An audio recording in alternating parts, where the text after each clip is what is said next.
अगली class start करते हैं। विदेशों में क्रांतिकारी आंदोलन से रिलेटेड क्वेश्चन है, जिसमें 220 तक हम कंप्लीट कर चुके थे। इससे आगे क्वेश्चन पढ़ेंगे, हम एक एक करके जानेंगे। इसमें से 220 नंबर का क्वेश्चन है, वह कौन सा इकलौते भारतीय राजा थे जिन्होंने न केवल भारत में अपितु भारत से बाहर भी क्रांतिकारी आंदोलन में सक्रिय रूप से कार्य किया। तो इसका जो ऑप्शन है राजा महेंद्र प्रताप सिंह। राजा महेंद्र प्रताप सिंह ऐसे इकलौते राजा थे जिन्होंने भारत में तो किया ही किया, लेकिन बाहर भी इन्होंने क्रांतिकारी आंदोलन में सक्रिय रूप से काम किया। ये स्वतंत्र सेनानी थे, भारत की अंतरिम सरकार के अध्यक्ष भी थे। इन्होंने द्वितीय विश्व युद्ध के दौरान यानी 1940 में जापान में भारत के कार्यकारी बोर्ड का गठन किया। 1915 में काबुल में, यानी कि काबुल जो अफगानिस्तान की राजधानी है, वहां पर अंतरिम सरकार का गठन किया था। अब लगा लीजिएगा आप कितने साल पुरानी बात है, 1915 की बात है। अगला क्वेश्चन है, 1915 में निम्नलिखित में से भारत की अंतिम सरकार के अध्यक्ष कौन थे? तो ऑप्शन ए है राजा महेंद्र प्रताप सिंह थे। इनके बारे में हम अभी पढ़ चुके हैं। अगला क्वेश्चन पढ़ते हैं, 1922 में गदर आंदोलन कब भंग हुआ था? गदर आंदोलन 1948 में भंग हुआ था। इसके बारे में पढ़ते हैं। गदर आंदोलन वर्ष 1948 में भंग हुआ था। 1 नवंबर 1913 को अमेरिका के सैन फ्रांसिस्को नगर में गदर पार्टी का गठन किया गया। इसके संस्थापक लाला हृदयलाल थे, जबकि इस पार्टी के अध्यक्ष सोहन सिंह थे। इस दल के अन्य प्रमुख नेता जैसे रामचंद्र, बरकतुल्ला, रास बिहारी बोस, राजेंद्र महेंद्र प्रताप, अब्दुल रहमान और मैडम एक महिला भी थी जिनका नाम मैडम भिकांजी कामा थी। गदर पार्टी के जो प्रकाशित हुई थी उसमें प्रथम अखबार भी उर्दू में था। उसमें एक पृष्ठ पर लिखा होता था, अंग्रेजी राज का कच्चा चिट्ठा विवरण। ठीक है, क्वेश्चन ऐसे भी आ सकता है कि अंग्रेजी राज का चिट्ठा कच्चा विवरण किस भाषा में लिखा हुआ करता था? तो उर्दू भाषा में लिखा हुआ करता था। अगला क्वेश्चन है, निम्नलिखित स्थानों में से गदर आंदोलन कहाँ आरंभ हुआ था? तो यह आरंभ हुआ था अमेरिका में। अमेरिका में 1 नवंबर 1913 को लाला हृदयलाल द्वारा संयुक्त राज्य अमेरिका सैन फ्रांसिस्को में चलाया गया था, और जिसने 1857 की क्रांति में के स्मृति में गदर नामक एक सप्ताह में एक बार चलने वाली पत्रिका भी चलाई थी। ठीक है, अगला क्वेश्चन है 224 नंबर का, कि कौन भारत से भाग गए थे और 1947 तक गदर पार्टी के साथ कार्य करते रहे? उन्होंने पेशवा नामक अखबार की शुरुआत भी की थी। तो उनका नाम था सरदार अजीत सिंह। सरदार अजीत सिंह ऐसे पहले व्यक्ति थे जो उन्होंने 1947 तक गदर पार्टी में बने रहे थे। ठीक है, और काय का काम करते थे? ये पत्रकारिता का काम करते थे। बात है कि सरदार अजीत सिंह कौन थे? तो ये भगत सिंह के चाचा थे। इनका जन्म 1881 में पंजाब में हुआ था। मृत्यु 15 अगस्त 1947 को हो गई थी, दिल्ली में हुई थी। 1918 को गदर पार्टी से जुड़े थे और 1947 तक कार्यरत रहे थे। उन्होंने पेशवा नामक अखबार की शुरुआत की थी। अगला क्वेश्चन है, निम्नलिखित में से किस एक का संबंध गदर पार्टी में से नहीं है? तो गदर पार्टी 1913 में स्टार्ट हुई थी, तो उधम सिंह उस टाइम पे बच्चे थे, तो इनका ही संबंध नहीं है। इनके बारे में पढ़ते हैं हम, और भी जानकारी लेते हैं। पराधीन भारत को अंग्रेजों से स्वतंत्र कराने के उद्देश्य से गदर पार्टी की स्थापना की गई थी 1913 में अमेरिका में। और जबकि उधम सिंह की बात करें तो उधम सिंह उस टाइम पे 13 साल के थे जब जलियांवाला बाग हत्याकांड हुआ था। इन्होंने बड़े होकर दोषी जो माइकल ओडायर थे उन्हें 1940 में लंदन में गोली मारकर हत्या कर दी थी। अगला क्वेश्चन की बात करें, निम्नलिखित में से कौन सी क्रांतिकारी थी, यानी कौन ऐसी क्रांतिकारी थी जिसने भारत से बाहर रहकर भी कार्य किया था? तो उनका नाम था भिकांजी कामा ऐसी क्रांतिकारी थी जिन्होंने भारत से बाहर रहकर भी काम किया था। आइए इसके बारे में पढ़ते हैं थोड़ा सा। देखिए, पारसी क्रांतिकारी मैडम भिकांजी कामा द्वारा पेरिस में वंदे मातरम नाम की एक जो सप्ताह में एक बार चलती है उन्होंने पत्रिका आरंभ की थी। इनका जन्म 24 सितंबर 1861 में हुआ था। भिकामजी कामा 22 अगस्त 1907 को 7वीं अंतर्राष्ट्रीय कांग्रेस बैठक में तिरंगा फहराने का लिए सुख्यात विख्यात हैं।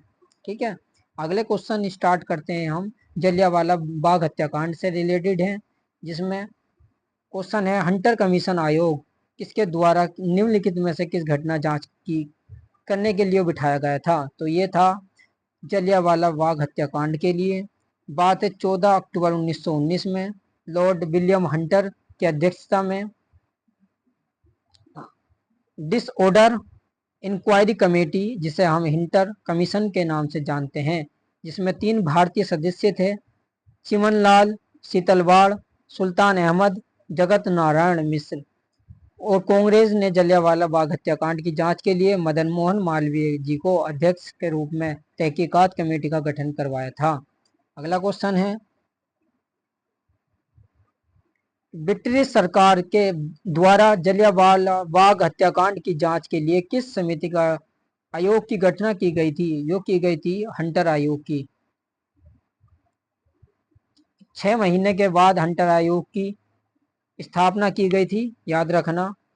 और इसमें जलियांवाला बाग जो था यो रोलेक्ट एक्ट के विरोध में करने के लिए पंजाब में सभा बिठाई गई थी, जिसमें पंजाब के गवर्नर जनरल हो डायर ने निहत्थे लोगों पर गोली चलवा दी।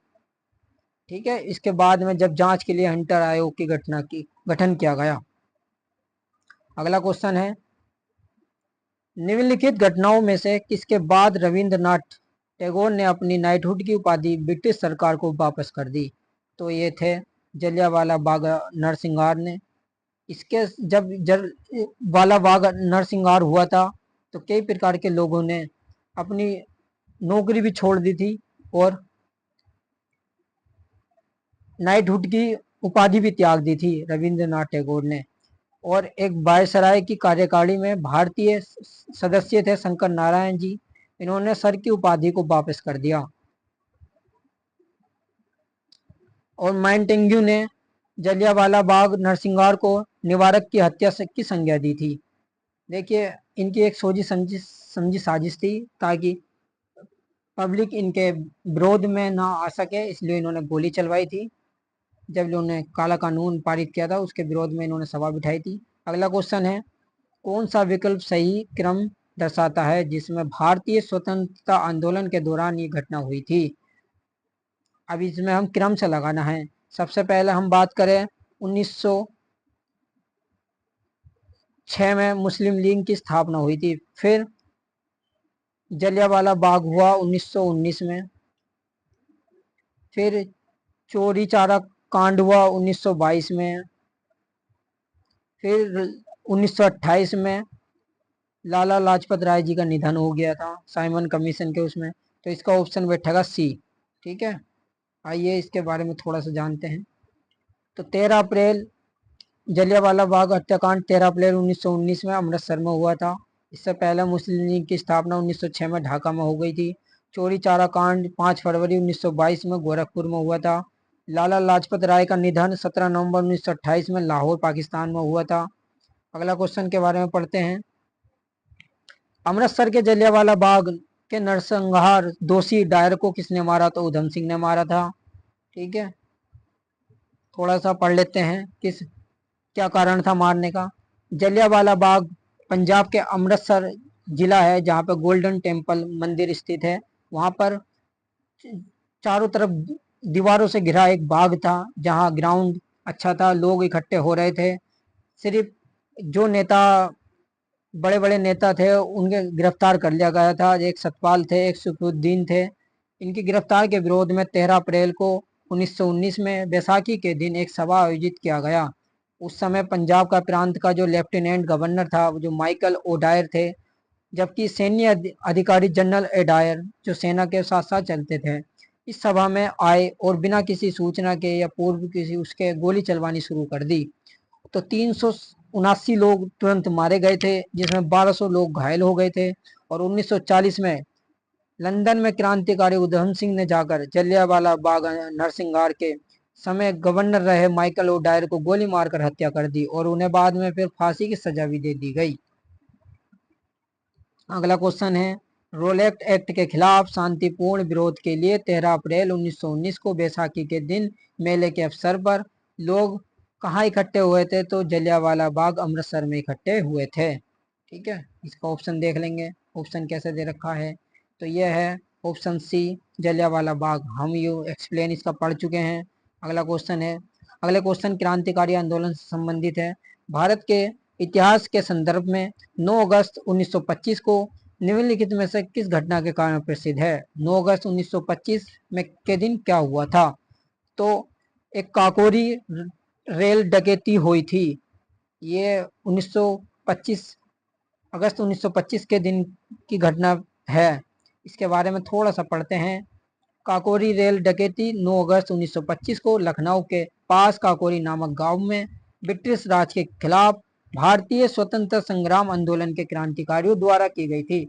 इस कार्यवाही को हिंदुस्तान रिपब्लिक एसोसिएशन के क्रांतिकारी, जिसमें राम प्रसाद बिस्मिल थे, अशफाक उल्ला खान थे, राजेंद्र लाहिड़ी थे, केशव चक्रवर्ती थे, मुकुंदी लाल थे, बनवारी लाल सहित और भी थे, 10 क्रांतिकारियों ने अंजाम दिया था इस घटना को। आज के समय में उत्तर प्रदेश सरकार ने काकोरी कांड का नाम बदलकर काकोरी ट्रेन एक्शन कर दिया। ठीक है, अगला क्वेश्चन है भभरा, जहां क्रांतिकारी चंद्रशेखर आजाद का जन्म हुआ था, किस राज्य में स्थित है? ये है मध्य प्रदेश में।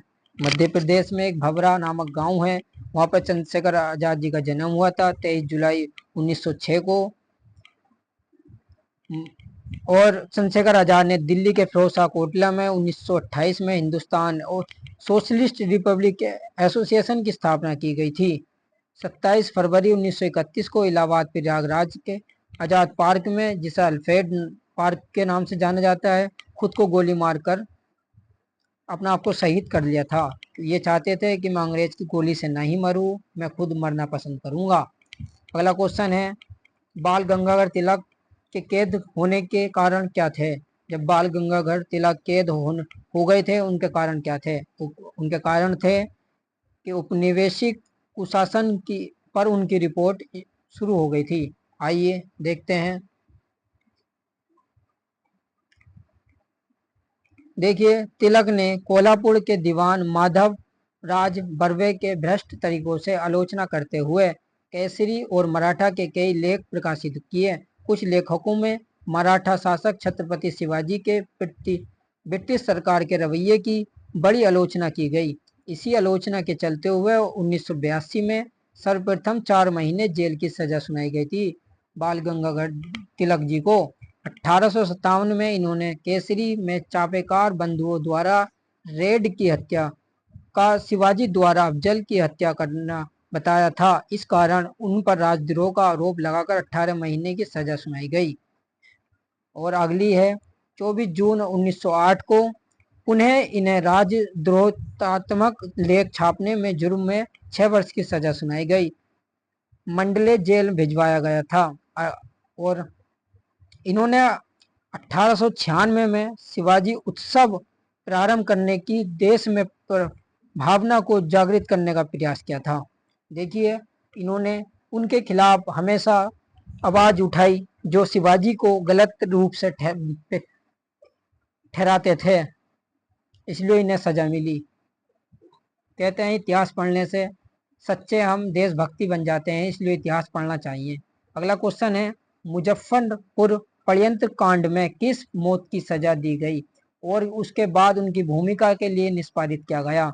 तो ये किया गया था खुदीराम बोस को। खुदीराम बोस मात्र 23 उम्र के लड़के थे। इनके बारे में पढ़ते हैं। 1908 में कांड हुआ था। खुदीराम बोस को फांसी की सजा सुनाई गई थी मुजफ्फरपुर षड्यंत्र में। इस षड्यंत्र में खुदीराम बोस और उनके साथ प्रफुल्ल चाकी मुजफ्फरपुर के चीफ प्रेसिडेंट मजिस्ट्रेट किंग्सफोर्ड की गाड़ी यानी बग्गी पर बम फेंका था। खुदीराम बोस पहले भारतीय थे जिन्होंने सबसे कम उम्र में फांसी की सजा दी गई थी। अगला क्वेश्चन है, ऐसा क्वेश्चन भी आ सकता है, किसको सबसे कम उम्र में फांसी की सजा दी गई थी? वो थे खुदीराम बोस। अगला क्वेश्चन है, नौजवान भारत सभा की स्थापना कब की गई थी? नौजवान भारत सभा की स्थापना मार्च 1926 में की गई थी। ये की गई थी, हम पढ़ते हैं किसके द्वारा? नौजवान भारत सभा की स्थापना 1926 में भगत सिंह ने की थी। यह एक वामपंथी संगठन था जिन्होंने मजदूर और किसान युवाओं के साथ इकट्ठा करके आज़ादी की मांग की थी। यह हिंदुस्तान रिपब्लिकन एसोसिएशन का हिस्सा था। इनके प्रमुख सदस्य थे यशपाल, छब्बिल दास, चंद्रशेखर आजाद, राजगुरु आदि इनके सदस्य थे। अगला क्वेश्चन है 238 नंबर का क्वेश्चन है कि हिंदुस्तान गणतंत्रीय संस्था यानी कि 1924 में स्थापना की गई थी, किसके द्वारा की गई थी? तो सचिंद्र नाथ सन्याल के द्वारा की गई थी। सचिंद्र नाथ सन्याल एक भारतीय प्रमुख क्रांतिकारी पार्टी के सदस्य थे जिसका गठन हिंदुस्तान को अंग्रेजी शासन से मुक्त कराने के उद्देश्य से उत्तर प्रदेश तथा बंगाल के कुछ क्रांतिकारी द्वारा 1924 में कानपुर में किया गया था। इस गठन सचिंद्र नाथ सन्याल और राम प्रसाद बिस्मिल ने किया था।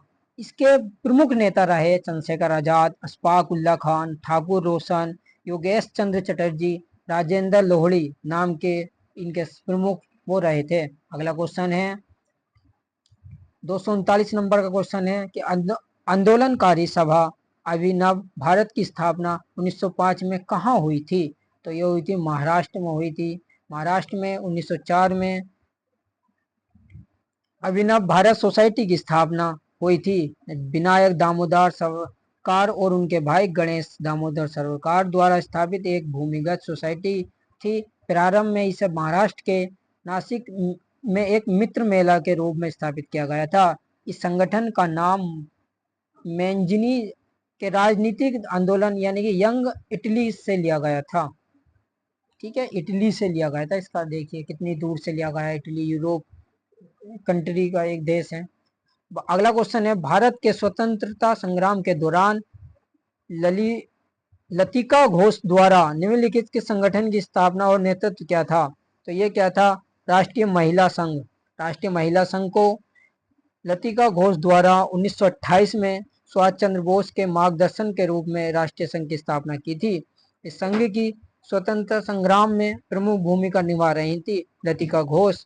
बंगाल में महिला राष्ट्रीय संघ ने साइमन कमीशन के विरोध में अग्रणी भूमिका भी निभाई थी। क्वेश्चन ऐसे भी आ सकता है कि साइमन कमीशन विरोध में पहली महिला कौन थी? लतिका घोष थी। अगला क्वेश्चन है 241 नंबर का क्वेश्चन है कि भगत सिंह और बुकटेश्वर दत्त ने कहाँ पे के किसके विरोध में विधानसभा में बम फेंके थे? तो उस टाइम पे जन सुरक्षा विधायक पारित हो रहा था जब दोनों ने इन्होंने विधानसभा में बम फेंके थे। बात है 8 अप्रैल 1929 को भगत सिंह ने स्वतंत्र सेनानी बुकटेश्वर दत्त के साथ एक प्रतिकूल विधेयक के रूप में विरोध किया। नई दिल्ली केंद्रीय विधानसभा के अंदर 2 बम फेंके जिससे किसी को कोई नुकसान नहीं हुआ, लेकिन इनको फिर भी पकड़ लिया गया। इन्होंने जब इनको पकड़ लिया गया था उस टाइम पे इन्होंने एक नारा लगाया था, इनकलाब जिंदाबाद, इनकलाब जिंदाबाद, जो आज भी प्रसिद्ध है। ठीक है, लेकिन एक बात हम आपको बता दें, हर हिंदुओं ने बहुत क्रांतिकारी रूप का आंदोलन खड़ा करके भारत को आजादी दिलाई। ठीक है, अगला क्वेश्चन है, निम्नलिखित में से किसने बंदी जीवन पुस्तक लिखी जो भारत की स्वतंत्रता के लिए लड़ने वाली क्रांतिकारियों के लिए एक सर्व महत्वपूर्ण पुस्तक बन गई? तो वो लिखी थी सचिंद्र नाथ सन्याल ने। सचिंद्र नाथ सन्याल के बारे में थोड़ा सा पढ़ते हैं। देखिए उस टाइम पे ये बंदी जीवन व्यतीत कर रहे थे। उस टाइम पे क्रांतिकारी सचिंद्र नाथ सन्याल की आत्मकथा है, 1922 में लिखित हुई। सचिंद्र नाथ सन्याल की क्रांतिकारी गतिविधि एवं जेल में बिताए गए समय का वर्णन है। इन्होंने एक संगठन की स्थापना की थी, हिंदुस्तान रिपब्लिकन एसोसिएशन के संस्थापक सदस्यों में से एक थे। अगला क्वेश्चन है कि भारतीय क्रांतिकारी भगत सिंह ने अपने साथियों सहित लाला लाजपत राय की मृत्यु का बदला लेने के लिए किस अंग्रेज अधिकारी को अनजाने में मार दिया? तो ये पढ़ेंगे हम। ये इनका नाम था सांडस की हत्या। 30 अक्टूबर 1928 को लाहौर में साइमन कमीशन का विरोध करते हुए लाठीचार्ज में मारे गए लाला लाजपत राय की मृत्यु का बदला लेने के लिए इन्होंने भगत सिंह राजगुरु ने लाहौर के तत्काल पुलिस अध्यक्ष स्टोक की हत्या करने की योजना बनाई थी, लेकिन अनजाने में लाहौर के तत्कालीन पुलिस उपाध्यक्ष जेपी सांडस की हत्या कर दी। सांडस की हत्या के आरोप में भगत सिंह को पकड़ लिया गया और कुछ दिनों के बाद यानी कि 23 मार्च 1931 को इन्हें फांसी की सजा दे दी गई। अगला क्वेश्चन है,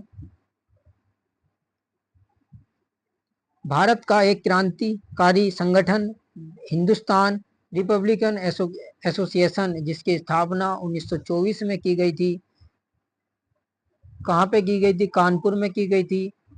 मैंने बताया था इसमें 10 सदस्य थे जिन्होंने इसकी स्थापना को बनाया था। 1928 में राजेंद्र चंद्रशेखर आजाद के नेतृत्व में दिल्ली फिरोज शाह कोटला के मैदान में हिंदुस्तान सोशलिस्ट रिपब्लिकेशन एसोसिएशन की स्थापना की गई थी। ठीक है, ये मैंने एक बार और पढ़ा चुका हूं मैं। अगला क्वेश्चन है, श्याम जी कृष्ण वर्मा ने भारतीय होम रूल सोसाइटी की स्थापना कहाँ की थी? वो की थी लंदन में। लंदन में 18 फरवरी 1905 में भारतीय होम रूल सोसाइटी की स्थापना की थी। इसका उद्देश्य भारत में ब्रिटिश शासन के खिलाफ स्वयं शासन लाना और ब्रिटेन में इसके लिए समर्थन हासिल करना था कि ब्रिटेन को पता चलना चाहिए कि किस रूप से ये भारत पर शासन कर रहे हैं।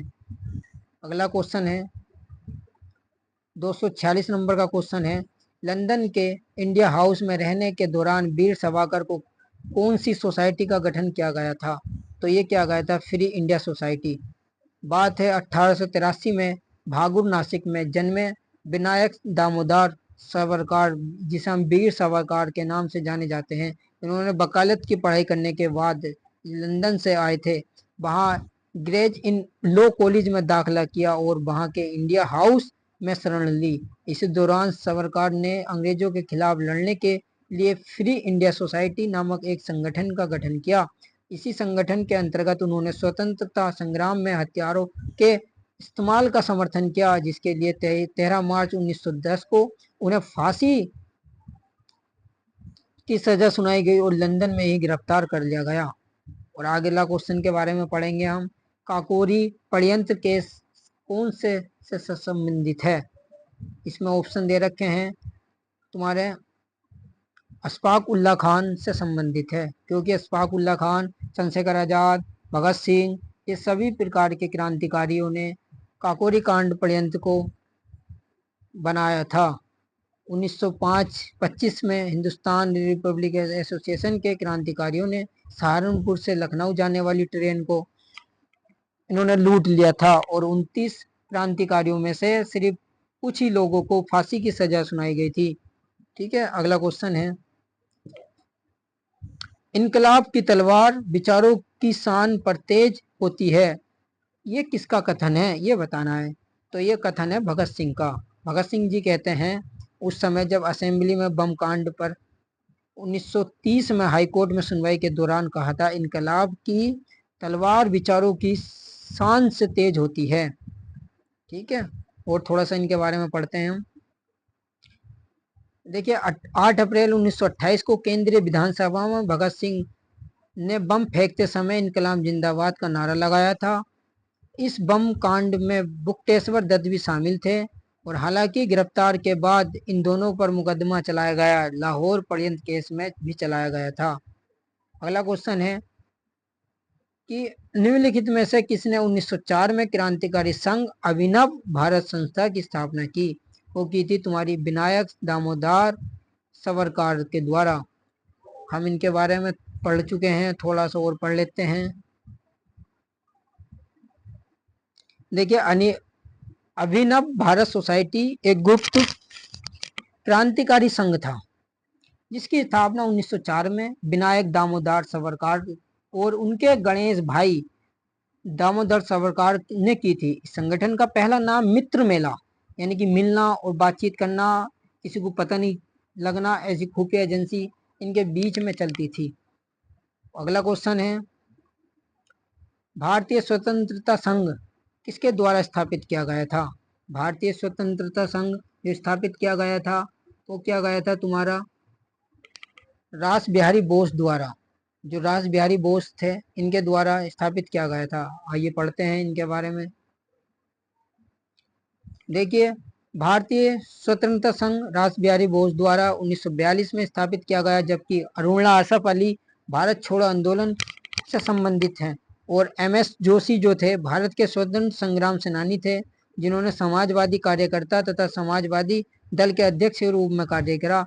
जयप्रकाश नारायण को 1970 में इंदिरा गांधी के विरुद्ध विपक्ष का नेतृत्व करने के लिए जाना जाता है। वाह भाई वाह, कांग्रेस के विरुद्ध भी अगर पहला आदमी को जाना जाता है तो वो थे जयप्रकाश नारायण, जिन्होंने जनता भारतीय जनता सरकार बनाई थी। आगे चलकर हम पढ़ेंगे। अगला क्वेश्चन है 251 नंबर का क्वेश्चन है, केंद्रीय विधानसभा दिल्ली पर बम डालने के लिए भगत सिंह किसके साथ साथ दिया था? तो वो थे बुकटेश्वर दत्त के। ठीक है, ये हम पढ़ चुके हैं। अगला क्वेश्चन है, श्री अरविंदो आश्रम अवस्थित है? तो वो था पुडुचेरी में। ये हम पिछली वाली क्लास में पढ़ चुके हैं। अगला क्वेश्चन है 253 नाम का क्वेश्चन है, भारतीय क्रांति की माता के रूप में किसे जाना जाता है?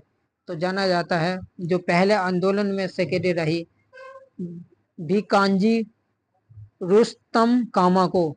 इन्होंने 22 अगस्त 1907 को जर्मनी के स्टुटगार्ड शहर में विदेशी धरती पर भारतीय ध्वज फहराने वाली पहली व्यक्ति बनी थी।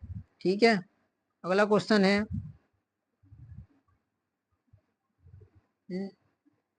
निम्नलिखित में से हिंदुस्तान सोशलिस्ट रिपब्लिकन एसोसिएशन के संस्थापक कौन थे? तो ये थे चंद्रशेखर आजाद।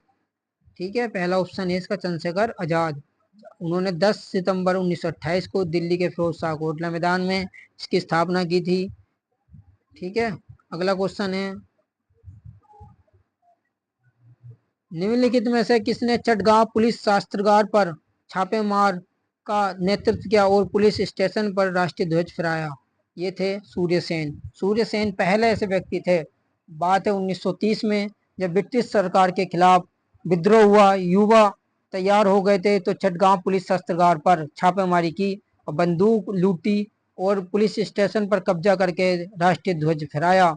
चटगांव बंगाल में सन 1894 में जन्मे सूर्यसेन 22 वर्ष की आयु में अनुशासन समिति के सदस्य ग्रहण की। मास्टर दा नाम से भी प्रसिद्ध सूर्यसेन ने युवाओं को संगठित करके भारतीय प्रजातंत्र सेना का नाम का गठन बनाया। अगला है क्वेश्चन, निम्नलिखित में से कौन सा बंगाल का पहला क्रांतिकारी संगठन था? बंगाल का पहला क्रांतिकारी संगठन था अनुशीलन समिति। अनुशीलन समिति के थ्रू ही इन्होंने बढ़ चढ़कर अगला काम किया। अगला क्वेश्चन है,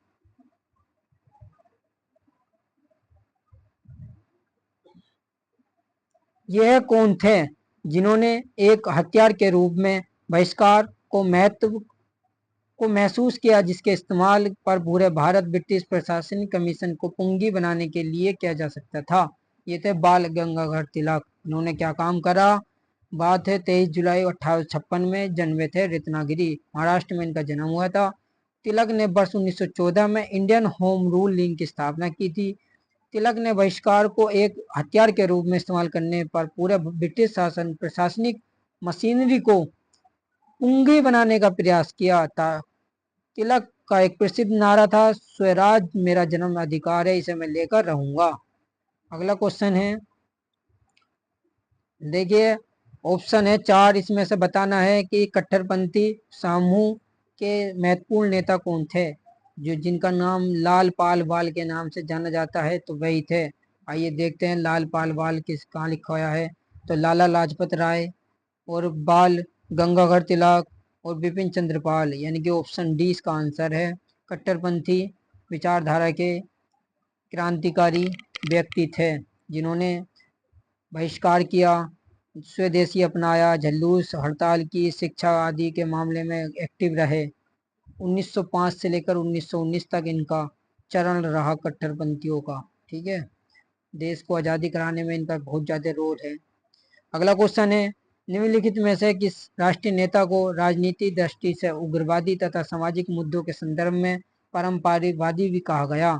तो ये इनका नाम था, ऑप्शन के अनुसार लोकमान्य बाल गंगाधर तिलक जी को कहा गया। ये गणितज्ञ थे, दार्शनिक थे, राजनीतिक थे, दृष्टि से उग्रवादी भी थे, सामाजिक मुद्दों पर परंपरावादी भी व्यक्ति थे, जिन्होंने भारतीय स्वतंत्रता की नींव रखने में सहायता की। तिलक ने इंडियन होम रूल की स्थापना की थी 1916 में, कई बार बता चुका हूँ। अगला क्वेश्चन है, निम्नलिखित में से किसको 5 वर्ष की सजा दी गई और अंडमान निकोबार जेल भेज दिया गया? तो ये थे हमारे विनायक दामोदर सावरकर, इनके बारे में हम पढ़ेंगे। विनायक दामोदर सावरकर को नासिक जेल के कलेक्टर ने हत्या के षड्यंत्र के लिए 5 साल की सजा, जेल की सजा सुनाई और अंडमान निकोबार सेलुलर जेल भेज दिया। इनका जन्म 28 मई 1833 में नासिक जिले में हुआ था। इनके अनेक ग्रंथ भी हैं जिन्होंने इनकी रचना की। इनका पहला ग्रंथ है स्वतंत्रता युद्ध, मेरा जीवन, पूरा जीवन कारावास में रहा, अंडमान की प्रतिनिधियां एवं जेल में हिंदुत्व हिंदुत्व हिंदुत्व भरे पड़े थे। 1909 में लिखी गई पुस्तक the Indian war of independence 1857 के नाम से जानी जाती है। सावरकर ने 1857 के स्वतंत्र संग्राम को ब्रिटिश सरकार के खिलाफ एक आज़ादी की पहली लड़ाई घोषित की। इनके नाम पर ही पोर्ट ब्लेयर, आज जिसे हम पोर्ट ब्लेयर के नाम से जानते हैं, जिसे हवाई अड्डा का कहते हैं, वीर सावरकर अंतर्राष्ट्रीय हवाई अड्डा का नाम रखा गया है। अगला है, महात्मा गांधी से रिलेटेड जितने भी राष्ट्रीय आंदोलन हुए ये अगली क्लास में पढ़े जाएंगे। आज के लिए इतना ही काफ़ी। पूरी क्लास पढ़े करो तभी तुम्हें समझ में आएगा। ठीक है।